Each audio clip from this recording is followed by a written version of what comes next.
En este módulo vamos a hablar de aprendizaje no supervisado. Hasta ahora lo que hemos estado haciendo es aprendizaje supervisado, que sigue el siguiente esquema. Nosotros tenemos de alguna manera una plantilla de modelo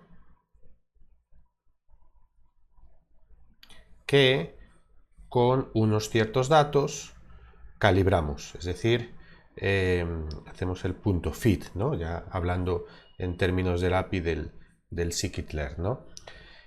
El punto fit lo hacemos con datos de entrada y las salidas que nosotros esperaríamos que el modelo, una vez entrenado, nos diera, ¿no? Y de hecho usamos estas salidas, es lo que usa el fit.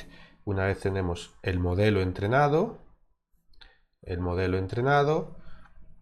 le damos unas entradas nuevas y nos produce unas predicciones, ¿no?, a esas entradas nuevas, ¿no? Si resulta que de las entradas nuevas tenemos el i, pues podemos comparar este i con este i y tener, bueno, el propio modelo internamente, lo vamos a ver en el módulo 7, el propio modelo internamente usa esto para afinar sus salidas, ¿no?, como referencia para afinar sus salidas, y luego nosotros usamos estos dos datos para tener nuestras métricas, las que sean, ¿no?, de clasificación, de regresión, las que sean. ¿De acuerdo? Entonces, esto es el esquema de aprendizaje supervisado, ¿no?, que en muchas ocasiones, ¿qué es lo que estábamos haciendo? Tenemos aquí los datos de entrenamiento, que son estos mismos, ITR, y entonces medimos el error en entrenamiento y luego metemos los datos de test o de validación, como queramos llamarlos, dependiendo de los que sean, y comparamos, y en fin, y tenemos nuestras nociones de overfitting, nuestros métodos de diagnóstico, etcétera, ¿no? Esto es lo que estábamos haciendo con aprendizaje, con aprendizaje supervisado, ¿sí? Con aprendizaje no supervisado, el modelo en el fondo es el mismo, pero la diferencia fundamental es que no tenemos unas salidas de referencia. Es decir, solamente tenemos la matricita X. No tenemos la referencia de qué es lo que nosotros quisiéramos que el modelo nos diera como salida. El modelo, aún así, con algún X, da igual de test o de... con algún X, aún así, emite unas salidas. ¿Qué salidas emiten los modelos de aprendizaje no supervisado? Bueno, pues depende de los mecanismos y de los principios que siguen cada uno de los algoritmos de aprendizaje no supervisado. Por ejemplo, hay algoritmos, notablemente clustering, que las salidas que emite son proporcionales o son derivadas de una cierta noción de cercanía entre los distintos, fijaos, esta es la matriz X, una cierta noción de cercanía entre los distintos datos o entre los distintos objetos según están descritos, pues, por los features, por las columnas que tenemos. Esa noción de cercanía puede que no sea útil o no en un cierto contexto de aplicación, ¿no? Hay otros tipos de algoritmos no supervisados que usan otro tipo de principios para establecer alguna salida. Y aquí es más difícil saber si la salida que nos brindan los algoritmos no supervisados nos es útil en nuestro contexto de aplicación. Por ejemplo, los algoritmos de clustering lo que hacen es a cada uno de los datos que tenemos, por ejemplo, clientes, pacientes, objetos de algún tipo, los asigna a un cierto grupo. El principio es que los datos de un mismo grupo tienen algún tipo de similitud, medida de alguna manera, ¿no? Entonces la salida de un algoritmo entrenado no supervisado, basado en clustering, va a ser para cada dato, va a ser un número de clúster. A veces el número de clústeres hay que establecerlos previamente, o hay algoritmos de clustering también que automáticamente establecen el número de clústeres, ¿no? Pero supongamos que tenemos al final, no sé, tenemos 4 clústeres. Pues lo que sucede es que la salida va a ser un número para cada uno, el i predicho, no tenemos ningún i de referencia, el i predicho va a ser un numerito, este en el clúster 0, este en el clúster 0, este en el clúster 1, este en el 3, este en el 2, este en el 1. Entonces todos los que están en el mismo clúster de alguna manera representan datos que tienen alguna noción de similitud compartida entre ellos, ¿no?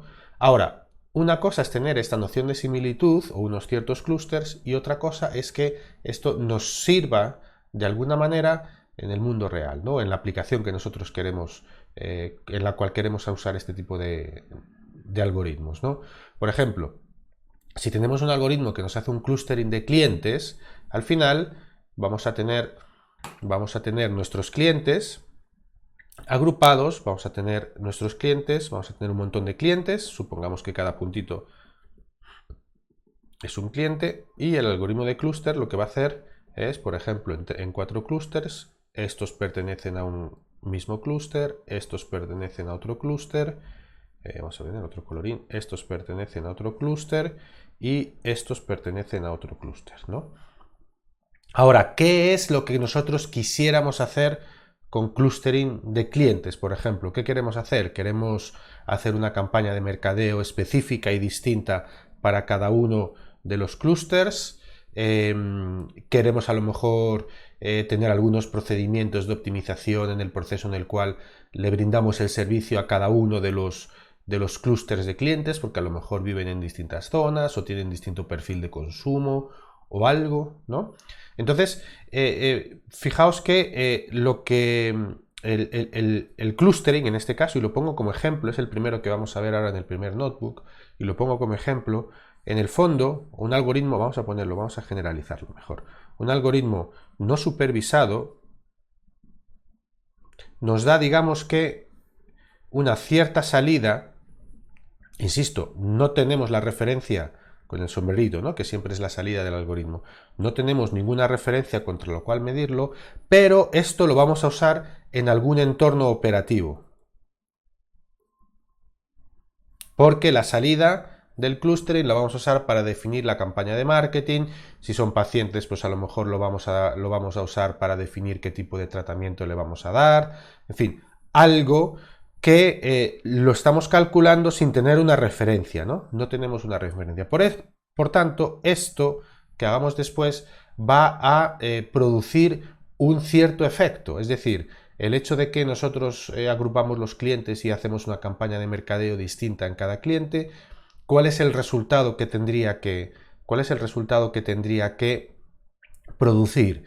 Debería de producir a lo mejor un incremento de ventas, un gasto menor en mercadeo, algo. Aquí hay algo, bueno, y pongo dólares o pongo el símbolo de pesos por el sentido de que esto tiene que ser una métrica de negocio, tal cual hablamos anteriormente, ¿no? Entonces, el hecho de enlazar la salida de un algoritmo no supervisado con la aplicación concreta es, si cabe, mucho más importante en el caso de aprendizaje no supervisado que en el caso de aprendizaje supervisado, porque en el caso de aprendizaje supervisado nosotros aquí podemos tener una métrica de Machine Learning que es el porcentaje de acierto, y en el experimento que hicimos en uno de los últimos vídeos, de los últimos ejercicios, de los talleres, aquí podemos hasta establecer una relación con la métrica de negocio, ¿no? En este caso, en el caso de aprendizaje no supervisado, esto es más difícil. Hay ciertas métricas genéricas de aprendizaje no supervisado que son métricas de Machine Learning, pero nos dan una medida muy general de la calidad de lo que se hace, ¿no? Por ejemplo, en el caso de clustering vamos a ver que hay métricas en las cuales nos van a dar cuál es la distancia promedio de los miembros de un mismo clúster y las distancias entre distintos clústeres, ¿no? Nos gustaría que las distancias promedios fueran pequeñas con los miembros de un clúster y grandes con los miembros de distintos clústeres, ¿no? Pero eso es una medida genérica. Eso no quiere decir que nuestro algoritmo luego en producción vaya a generar una métrica de negocio que merezca la pena, ¿no? Entonces es muy importante en algoritmos no supervisados tener consciente, si cabe más todavía que en aprendizaje no supervisado, que las predicciones de nuestros modelos las vamos a usar para algo que va a ser en nuestro negocio, en nuestra investigación, en nuestro problema de aplicación. Y es muy importante establecer ese enlace para medir al final la calidad de un algoritmo o la utilidad de un algoritmo no supervisado. Lo va a determinar, si cabe más todavía, la métrica de negocio que vamos a hacer al final de todo este proceso. En aprendizaje supervisado es más importante, por supuesto, pero la métrica de Machine Learning, el Accuracy, el RMSE, el que sea, suele ser un buen proxy, a lo mejor para experimentar dentro de varios métodos de Machine Learning y seleccionar alguno para llevar a producción, ¿no?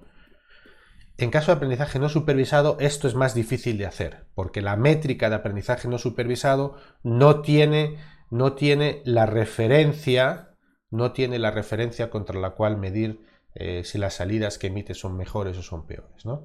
Entonces, bueno, ahí queda un poco el esquema de utilización de algoritmos de aprendizaje no supervisado. Importante tener esto en mente. Es muy difícil interpretar la salida de un algoritmo de aprendizaje no supervisado por sí sola, sin hacer referencia a la aplicación dentro de la cual se usarían esas predicciones, esos algoritmos, ¿no? A diferencia de aprendizaje supervisado, en lo cual las métricas son mucho más informativas, aunque al final siempre hay que ponerlas en contexto con el modelo, con las métricas del contexto aplicativo en el cual se usarán nuestros modelos.